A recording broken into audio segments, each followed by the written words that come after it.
which is compared to tile, I feel it is cheaper and best.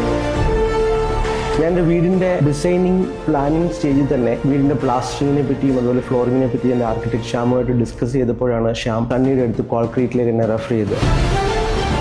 നമ്മൾ ഈ വീടിൻ്റെ നാച്ചുറലായിട്ടുള്ള elements അതിനെ അതേപോലെ എക്സ്പോസ് ചെയ്ത് കൊണ്ടുവരാൻ വേണ്ടിയാണ് ശ്രമിച്ചിരിക്കുന്നത്. ബേസിക്കലി ഇതിൻ്റെ സീലിംഗ് നോക്കിയാൽ നമ്മൾ ഗ്രൈൻഡ് ചെയ്ത് പോളിഷ് ചെയ്തിരിക്കുകയാണ്. അത് കോൺക്രീറ്റ് ആണ് നമുക്ക് ഫുൾ സപ്പോർട്ട് ചെയ്യുന്നതിന്. അതുപോലെ വാൾസ്, പിന്നെ ഇത് കോൺക്രീറ്റ് ഫ്ലോറിംഗ് ആണ്. കോൺക്രീറ്റ് ഫ്ലോറിംഗ് എന്ന് പറയുമ്പോൾ കോൺക്രീറ്റ് നമ്മൾ ചെയ്തതിൽ അത് ഗ്രൈൻഡ് ചെയ്ത് പോളിഷ് ചെയ്തിരിക്കണം. അതും കോൺക്രീറ്റിന് സപ്പോർട്ടാണ് ഫുൾ ചെയ്തിരിക്കുന്നത്. അവരാണ് അതിൻ്റെ ഫുൾ ഇംപ്ലിമെന്റേഷനോട് ചെയ്തിരിക്കുന്നത്.